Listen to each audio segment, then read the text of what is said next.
You are listening to the Take a Step podcast, where we help growth-minded young professionals live every day on purpose. My name is Josh Johnston, and today I sit down with Everett Smulders, aka Coach Smulders, at our in-person studio as the very first in-person guest that we have on the Take a Step podcast at the new studio.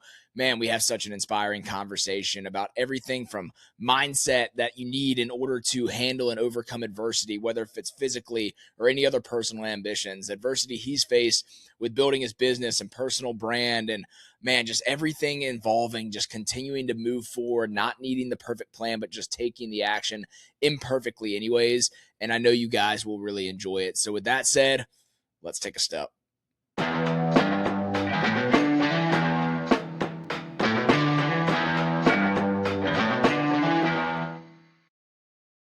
Welcome back to the Take a Step podcast. My name is Josh Johnston, and today I'm here with Everett Smulders, aka Coach Smulders. Everett, welcome to the show.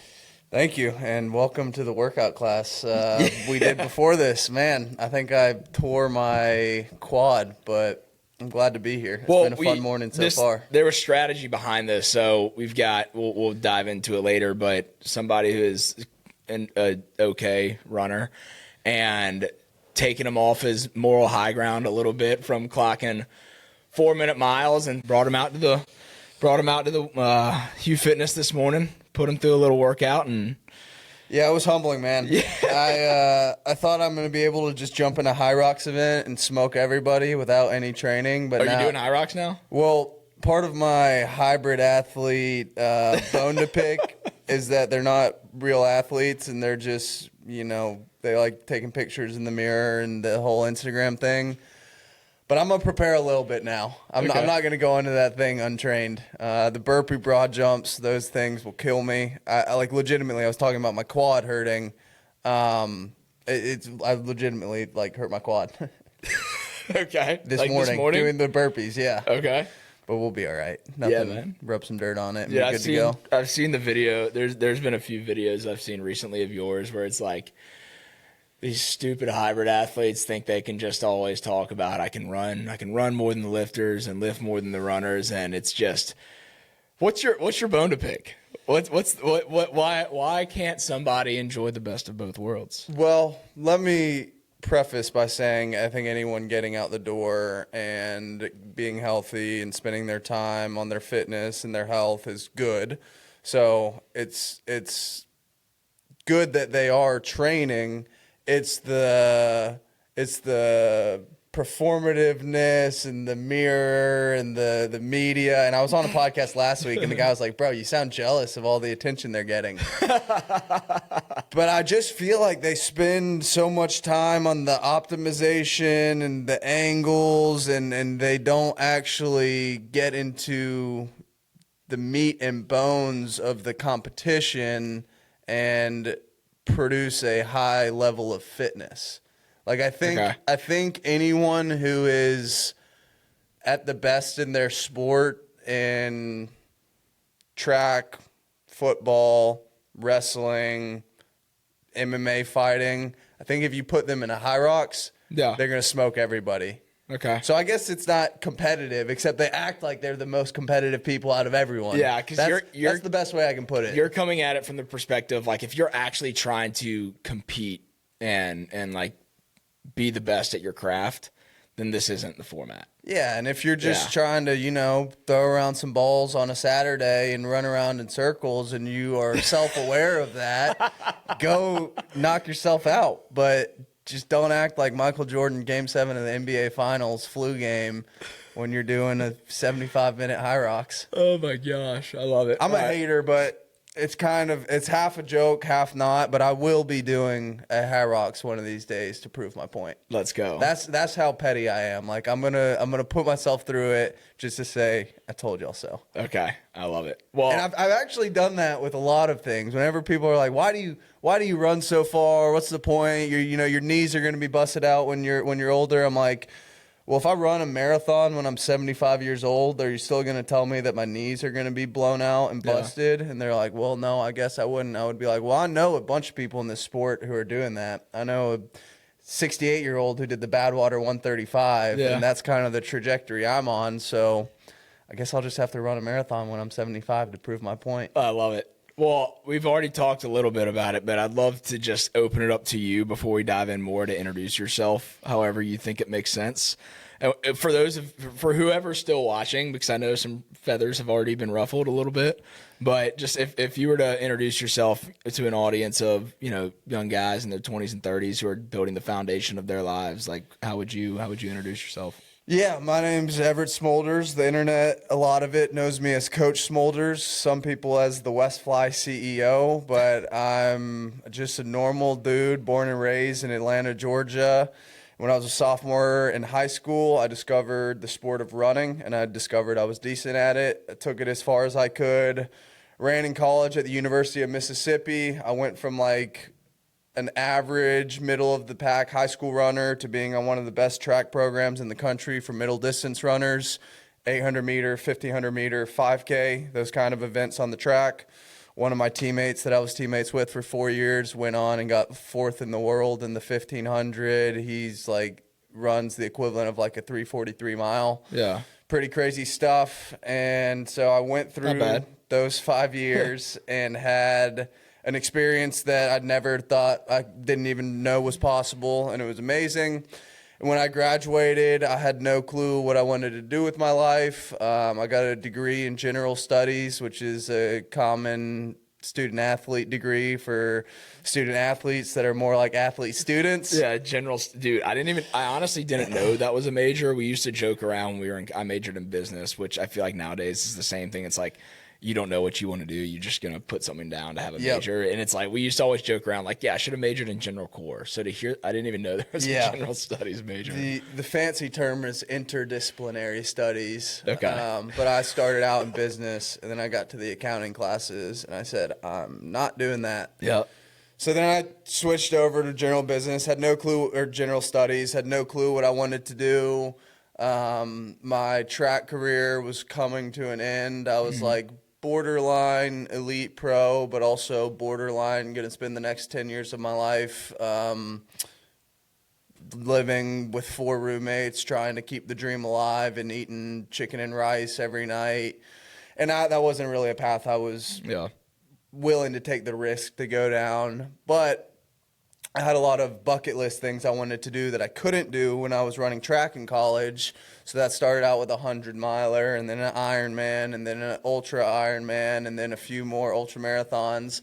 And then when I got to the end of most of that stuff for a year of being unemployed and just traveling the country, doing these races, I got married to my wife, Haston, love of my life. Let's go. And she was like, I don't care if you work at freaking Chick-fil-A, you're going to get a job. And I was like, you're right. It's a smart woman. I should do that. Smart woman. I don't know where I would be without her. But I was volunteer coaching at the time at the same school that I went to, love it, under the coach that coached me, Coach Mayer. And I'd fallen in love with it. I was kind of in and out, would show up when it was available, but there was a really good group of guys and girls, and I kind of felt convicted that I don't care what the pay is. I don't care if we win a state championship, whatever. Like, this is what I want to be doing. So I had a conversation with the athletic director. How can we make this a job? And to be the head coach of a program, you have to work in the school. And I don't have a teaching degree. I got a general studies degree. Except one of my minors was education. Okay. It was art, education, and entrepreneurship. So Did you know that was going to serve you in any way when you were doing that? Well, it didn't. You get 3 minors, no majors. So I didn't learn anything. You just show up, put your butt in a seat, and then you get an A in the class. Props to our education system. But I asked the athletic director, is there any way we can make this work? He said, I'll keep you posted. A position open up as a groundskeeper, which is basically you take out the outdoor trash cans, you blow the leaves, you lay down pine straw, basically an outdoor janitor. And I said, yes, please sign me up. You start at 6:30 in the morning before the school opens up and finish at 3. And then at 3:30 to 6, I was coaching. Did that for about 4 months, and I was starting to get impatient because I was still assistant coach and then God worked in wonderful ways, and the head coach of cross country was leaving, and then a position in the athletics office opened up as an administrative assistant. Long story short, I got the head coaching job of cross country.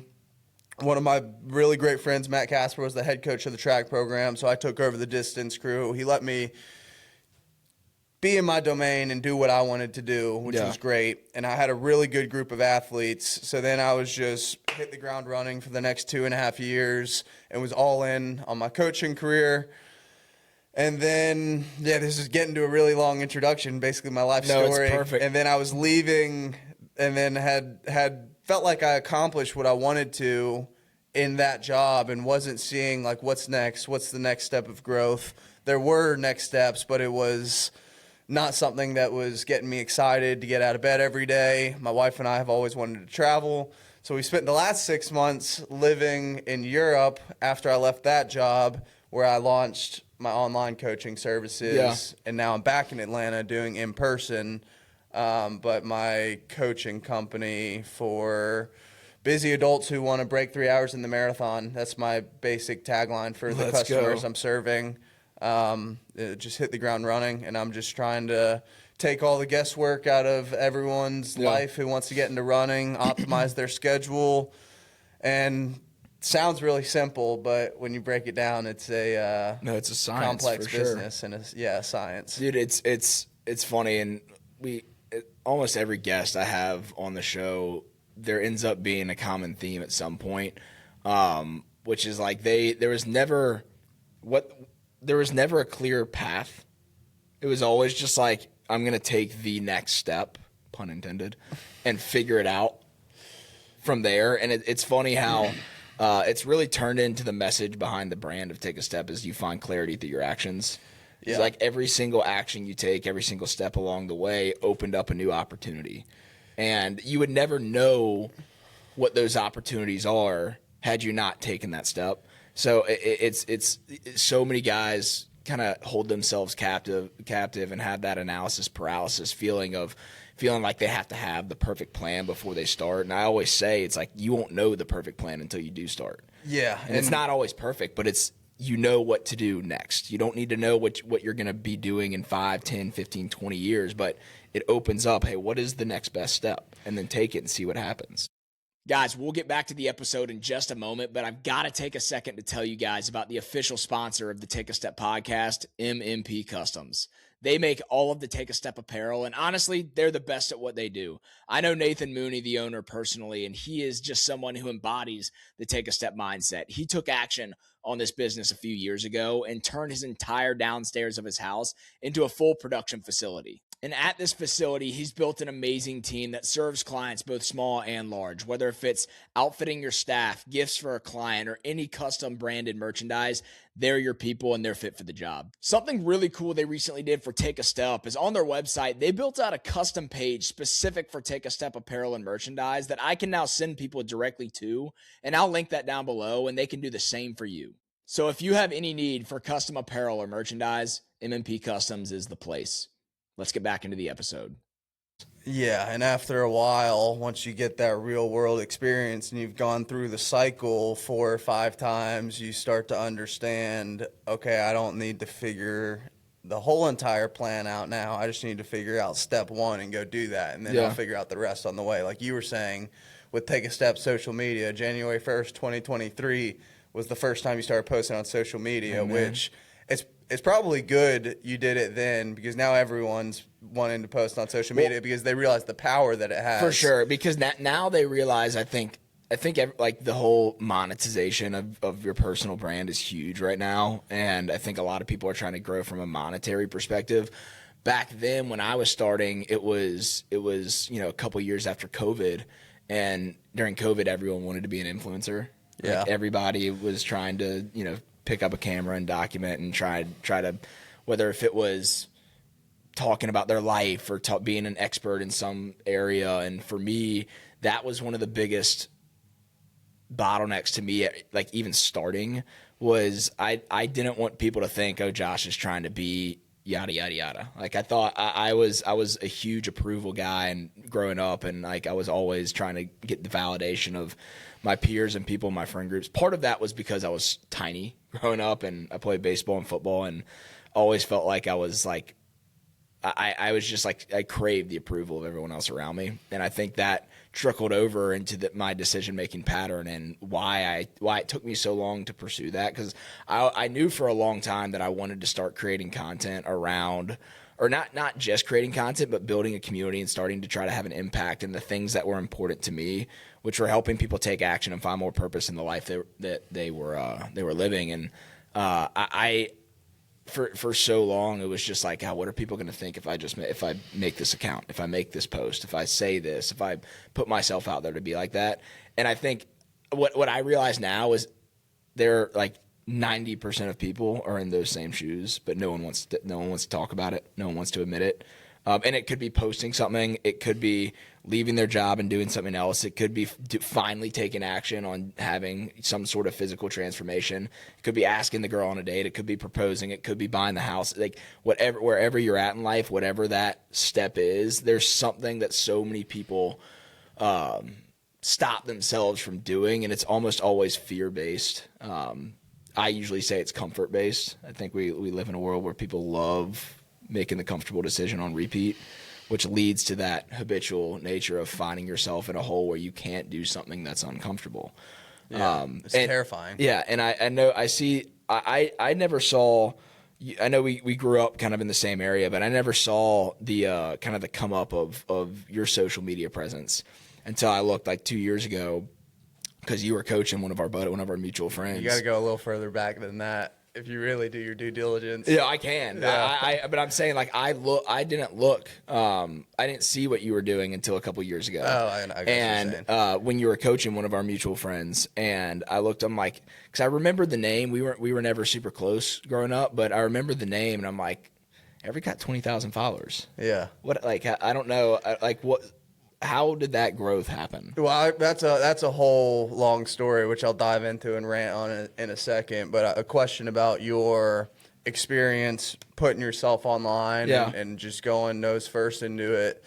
And you were fortunate enough to be one of the people where it worked out, where in the podcast studio, You've got an awesome thing going on over here. You've got the hat, you've got the quarter zip.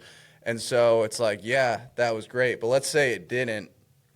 Would you still tell people to go after these things if there was no guarantee of success? Like, I think what would you have? Yeah. What value would you have taken out of putting yourself on social media and recording videos and learning how to speak to a camera? Take a step out of it. Yeah, no, I think a couple ways I would answer that question. First and foremost, I think the biggest strength someone can have is choosing to take an action with an unknown result.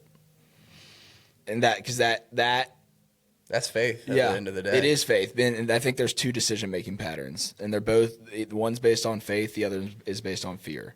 I think you either take action in faith or you stay stagnant in fear. You know what I mean? Like, I think fear is what holds people captive from being able to move forward, but faith allows you, whether if it's faith in God, faith in self, faith in the people around you. Like, I think that whether take a step took off or not, I would rather regret the things I did than the things I never tried. Yeah. Because like, if I could be sitting in my shoes right now asking myself, what if I like still working the same BS corporate job I was working at the time? Maybe the paychecks look really, really good, but the 13 days in between those biweekly paychecks on Friday, I'm sitting back saying, why am I still doing the same thing? Why does my life have no purpose? Why am I showing up as this meaningless soul to what I'm doing every day? What if I would have done that 3 years ago? And I think that what if, like, you talk to somebody that's in their 70s, 80s, kind of on their last leg of life, and the only things they talk about regretting aren't the experiences they have or the things they did, or they love talking about the failures, but they always talk about the things that they wish they would have done. Yeah. You know? Dude, my favorite part about coaching, and like right now I'm a guest on your podcast, but I get to come on here and I get to learn stuff like that and come and have this awesome workout class. I'm definitely operating in fear right now in my business, and Let's talk about it. I'm please. trying to So I was telling you and John. John. I don't know even where to start. I want to grow. I'm continuing to grow. I've been so busy with taking care of customers and building the product for so long. And now I have an empty calendar this week, and I don't know what to do with myself. Yeah. Instead of just continuing to do the stuff that I know works, that's like make content, nurture my audience, build my community, I'm just paralyzed. Yeah. Yeah, I'm getting vulnerable right now. I love It's currently where I'm at. I just feel completely paralyzed, and like instead of taking action and doing something, I'm just like overwhelmed. I'm like, I don't know what to do or where to start, even though I have this to-do list that's a mile long. Sometimes talking to ChatGPT, and it's one of my best friends right now. seriously, I mean, all day, every day, I'm talking to him. We can get into it at times, but Yeah, seriously. dude, what I would say, and not to give you like this head knowledge answer, but to make it actually practical, going back to what we say through the brand is you find clarity through your actions. Like it's way more important that you decide than what you decide. Honestly, being here this morning is action. This is technically work right now, even though it doesn't feel like it. Oh, this is it's why you do it. Feeling better. Yeah. But like there's probably 100 different things that you could do to continue to grow and scale and fill up your calendar. But at the end of the day, like you've been doing this for how long? As far as half a coaching, decade. Building a personal brand, 6 years. So you have like 3,000 days of small micro steps you've taken over the last 6-7 years. Good God. Dude, it's crazy. It's crazy. I did that on the podcast last week, and the guy looked at me like I was a complete buffoon. But it's crazy how much when you're looking for something or you're aware of it, how much more it's present. Like I've probably said 6, 7 organically in conversations 10,000 times that I've noticed in the last 6 months. But it's like when you get a new car, let's say you get a new Chevy Tahoe, you start to notice everyone on the road has a Chevy Tahoe. It's funny. Well, I lead, side note, and we'll get back to our good conversation in a second. I lead a high school small group at church, and last summer, I guess, was when 6-7 became a thing. I'm getting old. And I was look at these kids. I'm like, what the hell are you talking about? Like, I'd be like, what does it mean? And then they would all be like, oh, it doesn't mean anything. Like, what does that mean? Dude, now it's just like, I guess I'm now on the trend where it's just like I have no idea what it means, but I'm just gonna do it every time I hear it. Anyways, you're learning. Yeah, that's good. Learning clarity through action. But yeah, like there's no decision that's a bad decision. Honestly, this is a great point. Clarity through action. Like if you try to understand the joke and analyze it too much, you're gonna get left behind. But if you just start joining them and doing it, you're gonna be a part of it and understand it. Yeah, dude, that's hilarious. You'll get that real world experience. Exactly, making things practical over here. So when it comes to my coaching career, was what we were talking about before. When it comes to your coaching career, I mean, like social media. Or social media. Yeah. Like, what are the short-term goals? Like, I'm sure you have an idea of, what the dream looks like long-term. What does the dream, like, if you were to have your ideal desired future in, say, 10 years, what does that look like? Yeah, I'll start with the short term and then talk about the long term. Yeah. Short term, I'm trying to build a tribe, a community of adults who work full-time jobs, who still want to stay competitive and get that, push that button in their life so that they can have that competition and release that energy without staying out to the club till 4 o'clock in the morning. Because for people like me that are really obsessive, like you got to do something and do it to the max or else you get bored. And so I kind of want to channel a lot of the energy that young adults spend in the nightclub on the track and in competition. And it helps a lot with focus and no distractions. But I want to build that team of in-person coaching. That's what I love doing. Meet before work, 5:30 in the morning, 3 days a week, weekend long run, and coach them up to chase goals, whether that's 5K, 10K, 1,500 meter, marathon, triathlon, Ironman, Ultraman, ultras. Just kind of use the experience that I've had to get them closer to that goal and get that community aspect. Why community? Why community? Especially in a sport like running, but really anything, like doing it alone is a much, much, much bigger task than even doing it with one person or one person on the sideline cheering you on. And if you get 15 people together that are all working towards the same goal, you get that accountability for the workouts themselves. They become a lot easier when you don't have to carry all the weight of pacing. You can just get on the train and follow someone.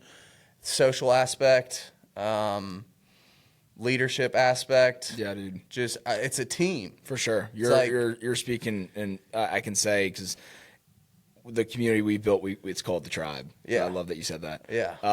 But it's so small compared to where we want it to be long term. But in the 40 to 50 members that we have in it right now that we've built over the last 7 months since June of last year, it's been the most fulfilling thing I've ever done in my professional life. Yeah. Because for those reasons, it's because I've always been a huge proponent of. There's a quote I love by Andy Stanley. It's "Show me your friends, I'll show you your future." Yeah. And I've lived by that since I've really taken action on more of just like a personal growth journey back in college, when I got around just like a strong group of men for the first time that actually challenged me and held me accountable. And from that moment, I saw the direct correlation between the people I was around and who I was becoming. And it had such a lasting impact on me, where now community is I ask you that because community is my thing. Yeah. I love being around, being in the environment you want to be in, and just watching the results that happen just by osmosis, just by soaking up and being in the right rooms, having the right conversations, being around the mindsets that challenge you and stretch you beyond what you would think you could do if you were just thinking about something by yourself. The conversation we were just having, you're probably having a lot of those thoughts internally and God, what should I be doing? How can I be? But just being around people and having those conversations with people that are going to pull a little bit more out of you than you would out of yourself.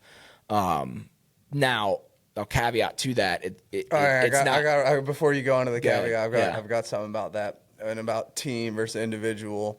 Well, number one, with take a step, no matter what someone brings to the table, everyone who's there wants to grow in their faith, family, and business, whatever.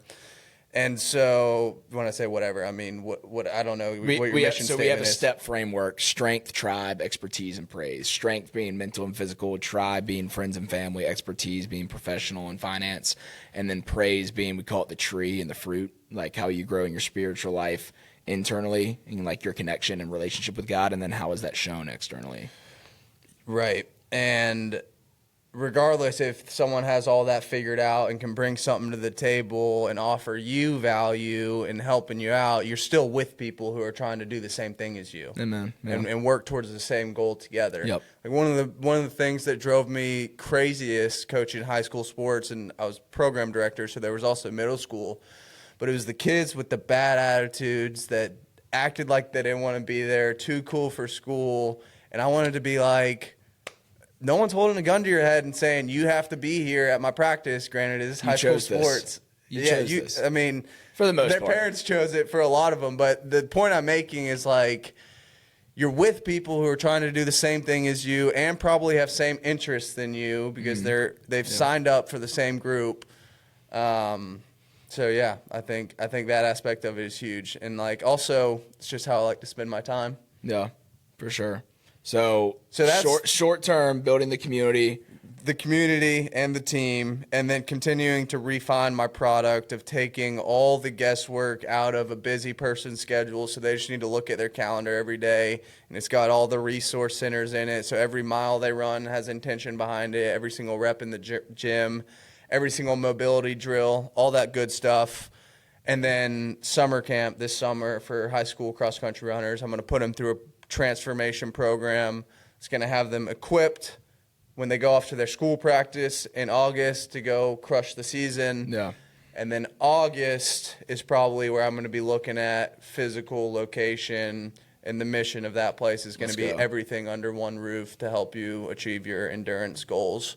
But really, at the end of the day, behind all this running, workout, fitness stuff, my goal is for people to live longer, healthier lives for their families, and it's disguised as marathon training or triathlon training, but it's actually a health program.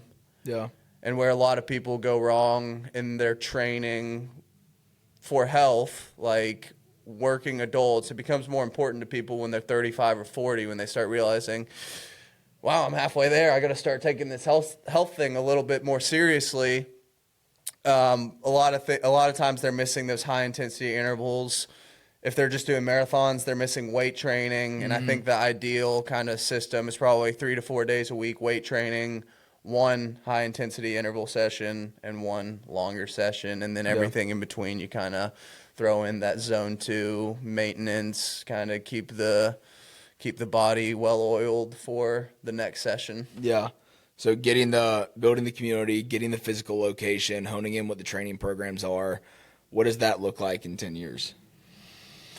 So I don't need a lot. Once I get what I love, I'm good. Simple man. That's like, if I were trying to nail it and scale it, businessman, you're probably trying to franchise the business, and Atlanta's my home, so that's where it's going to start. But if you're looking at like pockets of endurance hubs and marathon running cities, I'd probably look at Boston, Chicago, New York, main big city hubs, and franchising it. Austin. But for me, if I can take care of my family, house is paid off, cars are paid off, I don't have to worry about the price tag in the grocery store, I'm good. Owning the building would be cool for the gym. I probably don't see that as a scenario in Buckhead or the Beltline or wherever it is anytime soon. But yeah, I think a membership club that's got full coaching support, full nutrition support, full footwear and apparel support, weights, recovery. I'm sure they'll have all sorts of gizmos and gadgets in 10 years that'll be $1 million. Red light therapy, sauna, ice, and really just, providing value where I can, and helping people skip the mistakes that I made and fast track the progress that I did through the lessons that I learned. Yeah, man. There's kind of a process that we'll work guys through when looking at, like, when they do feel a little bit bottlenecked on what to do right now, where we'll kind of look at, hey, what are the priorities today? What are the priorities this month, this year? And then, like, what would be your priorities as far as the life you would want to live in, like, 10 years? And then do the priorities you wrote for today line up with the priorities with someone who's living that life in 10 years? Because so many people want to think that once I am living this life, then I'll be doing this, not realizing that, like, the actions precede the life that you want to live. Yeah. So, like, what would someone who has that in their cards right now, the club, the community, access to the training, the recovery, like, what are the kind of things that they would be doing today? And right here at Take a Step podcast. Oh yeah, baby. Yeah. No, I mean, it's a one of a kind dream and goal, and I think the market is there for it. I think I just really have to nail. Right now, I'm wearing 7 different hats, being the sole business owner. I get it. Trust me. I wanna nail the product, and then you got to learn how to coach people up to do what you did. But social media, we were talking about it this morning. Yeah, let's dive into that a little bit. Is so huge for business owners. Let's dive into it. Yeah, when did you? Because everyone has, like, when we were growing up, like, Instagram became a thing. For example, is Instagram your primary platform? Yeah. Okay. I'll tell you the whole story. It's a funny one, and it's a long one. Okay. So I was just a normal person on Instagram till like 2020, 2021, and then COVID came, And during this time, there was this group on the internet that was a running group that had a YouTube page called 10 Man Elite. And I was just kind of reflecting by myself in my bedroom during COVID. And I was like, you know, why do these guys have the running game by its neck right now? And they're not anything special to me. Like, they weren't too fast. I didn't think their message was super compelling, not super good communicators. They were like the first ones in the vlog game on YouTube. And so I drew up my logo, and I was like, okay, Westfly Athletics, that's what it's going to be. And then I went to some track meets, shot some vlogs. I was filming my experience in college on YouTube. I went on TikTok. I was one of the first people on TikTok. This was back when it was like Musical.ly. Yeah. And my buddies and I just were kind of trolling, thought it would be hilarious to make TikTok videos. And I had kind of gotten a new group of friends that was my team in college. Yeah. And I was a freshman or sophomore at this time. And I had, you know, I still had my group of friends back in Atlanta, and I was making really like clown type TikTok videos. Yeah. And they were like, when someone starts making social media, if anyone's thinking about it out there, the first few posts you make, it's going to have a ton of shares because people are going to share it. People from your hometown friend group are going to share it with their friends. They're going to say, oh, this guy's trying to be an influencer now, or oh, what is this crap? Yep. Especially nowadays, I'm sure it's bad. But anyways, I was making TikTok videos, just clown troll videos. I had the YouTube page. I was building the Instagram. And that whole brand was founded on the Ole Miss track experience. My whole team was involved. It was really fun. And then when I graduated, since it was built on that, I didn't know what the heck I wanted to do with my media channels. I didn't know what I wanted to do with my life. I felt like I had nothing to offer my followers now that I wasn't at Ole Miss, and I had no real experience.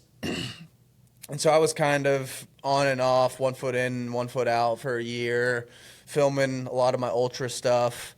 And then when I started working at the high school, they had social media policy, so I had to take all my videos off YouTube, go private on Instagram. I lost my TikTok, which had like 40,000 followers, to like a Chinese like weird gizmo page. They started selling this online product. And then the only thing I was focused on was coaching and having a successful coaching career while I was there. And then the day I left, when my wife and I decided we're going to pack our bags and move to Europe, I posted a video with this. I didn't know what I was going to do for work. I had no plans of becoming an online running coach. But I posted a video with the sole intention of providing value to the viewer based on my experience the previous 3 years. So that was mostly geared towards high school runners. Through my high school coaching experience, here's where I see kids mess up. This is what kids don't know. Here's how you do this, blah, blah, blah. And that video right there, man, I was so lucky. That video went viral, and then I just hit it like crazy. I had momentum. I was posting 5 videos a day, nonstop for like 4 months. Like on your main feed? Yeah, talking head videos. 5 of them a day? 5 per day for like 4 months. God. And then just exploded. I went to Tokyo for World Championships, but it's such an interesting world that we live in, and like honestly the culture of work with like social media and AI, I feel like is completely changing. I feel like our people are less in the office now and more on the move, kind of freelancers with their time and energy. Yeah, it's never been easier to build something for yourself with like the resources you have. Like you can promote yourself for free. Like really, I think about you know Gary Vee. Of course, I was listening to him on the way here this morning. Yeah, dude, I listened to a lot of his stuff. But he goes on a rant sometimes. He's like, "Do you guys understand? It is free. It's free." Yeah. But like seriously though, there's like 20 years ago, if you were to look at a business owner and be like, hey, there's a free way to put your name out there and anyone has access to see it. It's not just your, like since TikTok, now it's like the algorithm that pushes it out to people whose feed it makes sense and it's something that they would want to watch. It's like you don't have to be followed by somebody in order for them to see your content. So it's if you want to promote yourself to be whoever you want to be, to do whatever you want to do, you have free access to do that. It's just how strategic and how much effort are you going to put into the content. Yeah, that's the big thing today about people who want to dabble in social media is the first video you could post could get 5 million views, and then suddenly you've fast-tracked the first 5 years of a normal person's social media career because, as you know, it's attention economy. For sure. Follower counts don't matter as much anymore. I've also been talking to a lot of brands in the fitness space, and they're starting to care less and less about follower count. They care more about engagement on your posts. Yeah. So how does why do you think that matters? Engagement on your post? Yeah. Because it shows what people are going to stick around for, what's resonating with them. If you post something and doesn't make anyone feel a certain way, they're just going to keep swiping and not take any action. I mean, the reason these companies are pouring dollars into creators is because they want a return on their investment. And if you don't make anyone feel anything, how are you going to drive any sales? Yeah. But for the social media and product or service, like anyone, pretty much any product or service could make a business within a week, unless you're a lawyer and you need to get a law degree, could make any business within a week and start selling. Yeah. So do you view social media for you as a resource to provide value, to generate leads in some capacity? Is that your main focus to it? 100%. So I'm gonna give you all some game here. My business is a cycle. So if we got a circle, first thing in the cycle is make social media content. From that social media content, generate leads and get them in my space, my ecosphere, my virtual world. Yeah. From there, I'll nurture them, talk to them, take care of the community, and then eventually get them on a call with me to see if them and I could work together. And then if I get to the end of all that and there's nothing else to do, make content. This week, I was telling you I felt stuck. I haven't made any content. Yeah.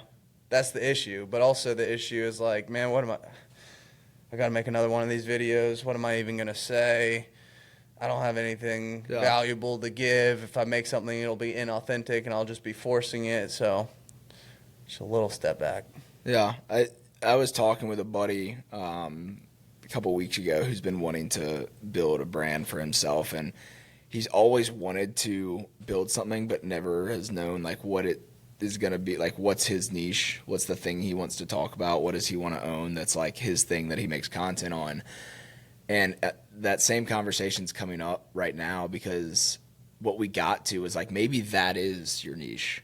Like maybe talking about that very thing is like I'm searching for something. I don't know what it is. I know I want to pursue something, and I'm just going to start doing things, trying things, and document that journey because I guarantee, like I was at that point, and so many people are at that point where they know they want to pursue something. Maybe they have like the small inkling in their gut on like what that is, but they know they want to do something, but they aren't sure what that is. And for you right now, it's like the same thing with like, God, do I need to be producing content again? Like what is it going to be authentic? And like, I think that very conversation is what would resonate with someone so much when you're in that rut, rather than feeling like you're positioned, like you want to position yourself as the expert and because that's why people want to watch your content. So they're learning something from you and getting value. But sometimes there's that authenticity that allows your audience to resonate with you. And like, he has his challenges too, and he's trying to figure things out the same way I am. 1,000,000%. My wife had the same advice, but I still was like, I still don't know what to make. I'm not going to make a video on that. But it happens. She sounds like a smart woman. She is, man. Ebbs and flows. But yeah.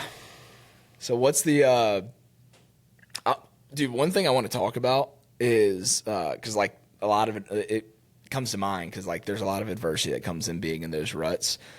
You know a thing or two about adversity.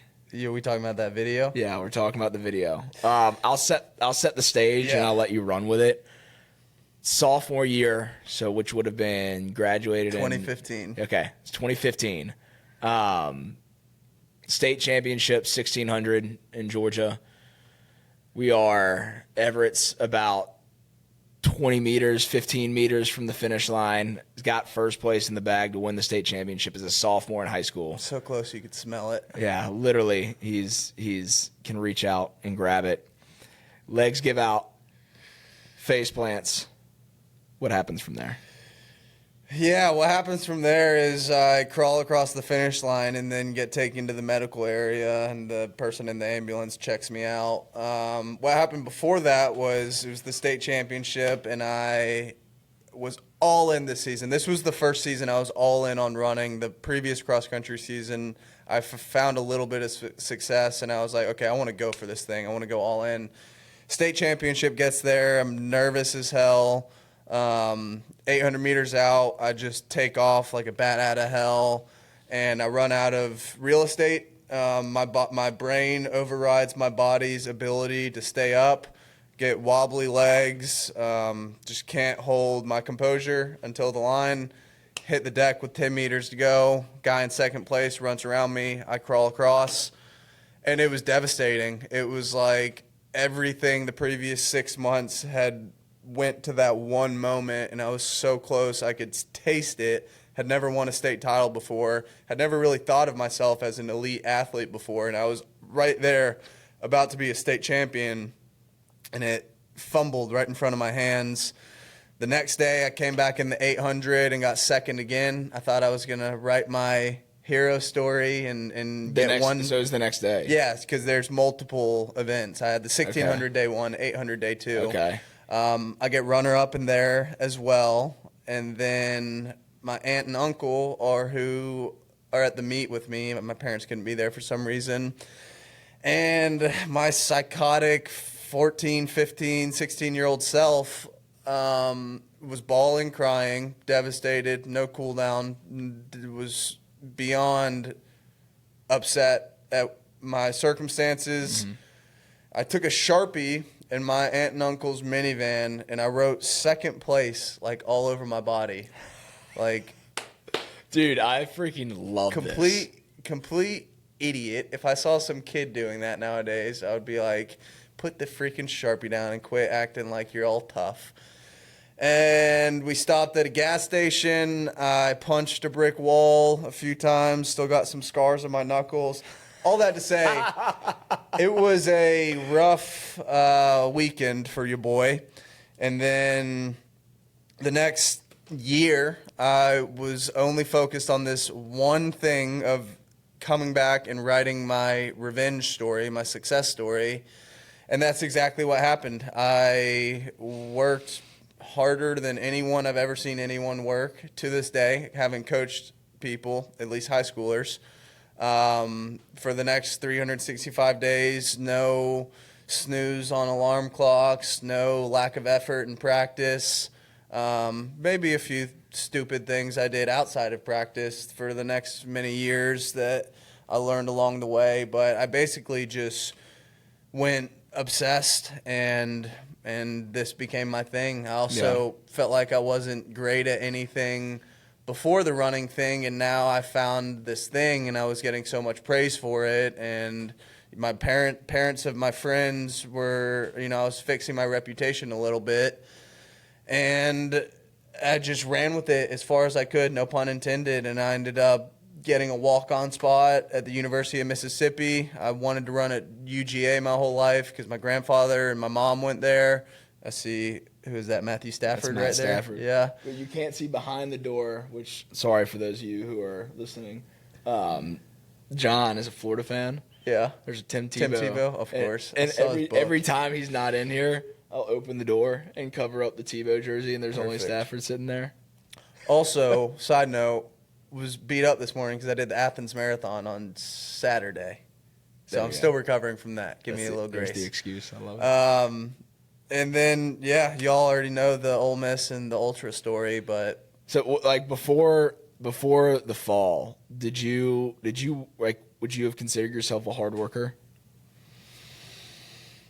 I was always scrappy. Yeah, my thing I would lean on in sports was scrappiness and effort and attitude, which is why distance running worked out so well for me. It's not there's no ball involved, no hand-eye coordination, no height, no weight. Yeah. It's just you get out what you put in. Yeah. I mean, there's probably a top 1% of the talent pool and a bottom 1% where the top 1%, they can do whatever they want. They're always going to be a good runner. The bottom 1%, they can try as hard as they want, and they're never going to be a good runner. Yeah. And then the middle 98% where it's like, yeah, whoever works the hardest is going to get the best result. Yeah, that's what I love about anything fitness is it levels the playing field for everyone. Doesn't matter if you make $10 million a year. It doesn't matter if you're broke living on the side of the road. It doesn't matter if you have access to. Now, obviously, there's some nuances to those conversations with the medicine that we have today. But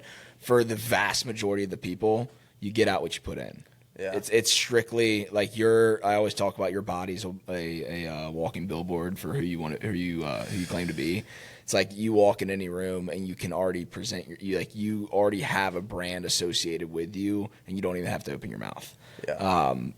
But going back to what you were saying, so was like what when you had that switch from the fall, was it actually shown in the work you were doing, or was it more of a mindset switch? Like did the work you were doing really change that much from what you were doing before, or was it mainly just your approach mentally? Both. So before I was playing football and basketball and no track. I was doing AAU basketball in the spring, and so how I actually spent my time changed. Instead of playing basketball and football, I was spent running. But my mindset had also shifted because I was like, well, if I'm going to stop playing these other sports for this sport, I might as well make it worth it. Yeah. And if I'm going to make my personality and reputation as that kid that runs and is crazy, then I might as well do it well. Yeah. Instead of just be one of these kids that are going to an after-school daycare and running a couple laps around the track. I don't like wasting time. Mm-hmm. Yeah. No, and that's why I was such a terrible student, is because if I'm not all in on something and completely solely focused and able to get obsessive over it, I'd kind of tune out. I could not agree more. I was not a good student, and for not because I couldn't do it. I was a pretty smart kid, but I had zero intentionality behind actually showing up, and I had no effort. If I were to look back at myself, I would have very poor opinions of the person I was at that time, just because I was very passive in life. I was unintentional. I had no care about who I was becoming. And that was echoed through my effort in school. But to your point, for me, I didn't see what that school work, what my grades were going to do for what I wanted to do. But then again, I hadn't yet defined what I wanted to do. So for me, what I realized generates action and intentionality and hard work is having purpose. I need to have a purpose and meaning behind why I'm showing up. And it was echoed through my corporate work. I spent almost 4 years in corporate and 2 different companies, and I've told the story about how Take a Step got started from that, but so burnt out, unfulfilled. The only reason why I wanted to show up was because of my my wife, my family, and the life I was trying to build for us, which gave me a little bit of meaning. But actually being at the office for those 8 hours a day was agonizing. And if I didn't have a family that I was building at that time, then it would have been the same thing as it was for me in school. So, but if you went back to school, do you think you'd do better? Yeah, I do. Depending on what I was studying. Yeah. If you were to throw me in political science. Yeah. Political science, or if you throw me in general studies, interdisciplinary studies. Yeah. But if I had there were 2 classes in college that I will always remember. One was entrepreneurship, and one was salesmanship. The entrepreneurship class, entrepreneurship always fascinated me. Just the ability to create something from nothing, just based off of something that you feel like there's an opportunity for, and just going out and getting it. I love that mindset. But the entrepreneurship class, our professor would lecture about something in business on Monday. He would bring in somebody that he knew that was a local business owner to talk about their story and allow a Q&A. And then we didn't have class on Fridays, and that was literally the whole thing. We would have like a quarterly quiz or test or whatever based off of the lectures. So, but loved hearing real world experiences because I could relate to that. And then the sales class, that was there was 2 groups from the class, an A group and a B group. He would lecture on Mondays, and then on Wednesdays, the A group would find something in their dorm, put together a pitch, and come up and pitch him in front of the class. And he would either buy it or not buy it, and he would critique you on it. If you didn't buy it, you would come back and do it again the next week. So A group went on Wednesday, B group went on Friday, and that was like the entire semester. But those are the classes where I'm like, I saw value in I saw how that was going to translate into what I was going to do after college. So I was all in on those because it was applicable, and I felt like there was going to be meaning for that. But anything else where it was like the accounting classes and all like sciences and economics and like all of that at the time, I was like, I don't know how this serves me in any way. So I say all that to say, like, find what it is that gives you purpose, because I think that's the biggest initiator to having that work ethic that we all desire. Yeah. Yeah, mine was public speaking. Yeah. That was my sales and entrepreneurship class that I liked a lot. I think I just liked it because I was good at it, and the big scary thing that everyone was scared to be evaluated on was getting up in front of people and talking. Yeah. And I was like, give me the freaking sheet of paper. Let's do this thing. Yeah. It's like the easiest part. We're coming up on time, but I was going to ask you about that specifically because I noticed through your style, it's very blunt. It's very to the point and very direct, which I love. And the reason I noticed it so well is because it's an insecurity I have with my speaking, and it goes back to me I know I'm a people pleaser. So it always hinders me from being able to get to the point, because I feel like if it is direct, if it is going to ruffle some feathers, but it needs to be said, I'll sometimes like preface a bunch and beat around the bush and figure out a way to soften it so it doesn't hurt someone's feelings, or it makes it sound just a little bit more polished. Not polished, but just it you know what I'm saying? Yeah. Like it makes someone feel a little bit better about what you're communicating. And I see the way your style is, where it's just like, this is the way it is. This is the way it's going to be. I'm going to tell you it whether you like it or not. Yeah. So my question to that is that something that you've learned and developed over the years, or is that just more of your personality? Depends who I'm talking to. Okay. So like coaching girls, for example, not my strong suit. Yeah. Because they Emotions. start crying. They get emotional and start crying. I'm like, sorry, please stop. Like, you can do whatever you want. For guys, I'm like, MFer, get on that line right now. I don't care if you're bleeding out of your eyeballs. Yeah. Let's go. So, but with the communication and the content and the public speaking, that has evolved for the better, like hugely over the last 5 years. Like, people see it now and think, oh, that's so cool. Like, it comes to you so naturally. I've been doing it for 5 years. And if you go back to 5 years ago, my first video, I'm like, dude, yes, this is and we are gonna go to this meet. I can't even like look at the camera. But when I am trying to get a point across, the way I'm thinking about it in my head is, how would I explain this to a 5th grader? How do I dumb it down as much as possible and get my point across without being a complete a-hole? Yeah. Yeah. Sometimes you got to be a little bit of one. Sometimes you got to put some humor in there to, illustrate the point you're trying to make. But another thing I'll say about this content stuff is, like, the one video that you see looks pretty, but if you look at my camera roll, you can see 50 different takes of it. Yeah. Because I'll fumble over my words and I'll be like, oh, shit, I need to go do it again. Yeah. This is what you need to do if you want to run sub 5. Oh, that was bad. This is what you need to do. Yeah. I stumbled. This is what you need to do. And so it's just like nonstop. And then finally you get one that has like one small mistake, but you're like, screw it, I'm just going to post it anyways. Dude, I'm so happy you're saying this, because I promise you guys, this is what is true for every creator out there. You go and look at their feed, everything looks clean, it looks crisp, and then you go and look at their camera roll, and it's just, now I deleted mine because of storage, but same. But if you like go back and look at how many attempts and how many recordings it took to get that 1 30-second clip, it's like that's the authentic side, and that's what people need to hear, because they feel like they see this polished product and they're like, if I can't do that, then I can't start. Yeah. And just like you were saying, like when Take a Step started, same thing for when you started, those original videos were so cringy. But here's the thing is, like, that was a necessity in order to get to where you're at now. And it's the same thing where it goes back to what that switch that flipped in you from the fall. It's like there's always some sort of adversity that is going to drastically impact the way someone acts moving forward. And I always say adversity creates opportunity, because I always talk about choosing the struggle. Like, you've got to choose the hard.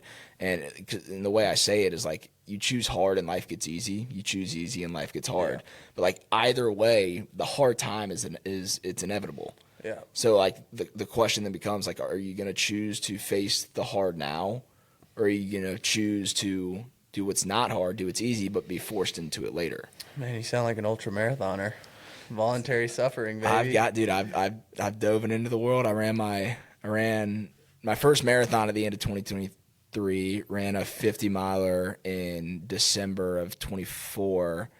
Now, I did that at a horrible time because my daughter was 3 months old. So peak training was like literally when she was being born. No, well, that too, but also like, hey, I know she was just born, but I'm gonna be going for 4 hours this morning. So yeah, damn. So yeah, she wasn't too happy about that. So it's now, a good way to set the tone for her life. Exactly, because now it is. But when it comes to, like, anytime I bring up, if I just mention the word ultra, it's like a trigger for her now. She's like, no.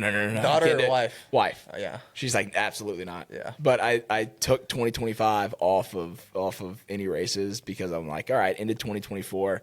I was pumped. I did it, got my first ultra done, but definitely poor tone to set for jumping into ultra running, because now that, like, I wasn't able to do one for a full year. But I have 50K coming up in like 3 weeks, and then the big thing this year is a 100-miler. Okay, that was my next question. What's the A goal? What's the dream race? It was. Do you know which one you're gonna do? So I was gonna do the Jewel.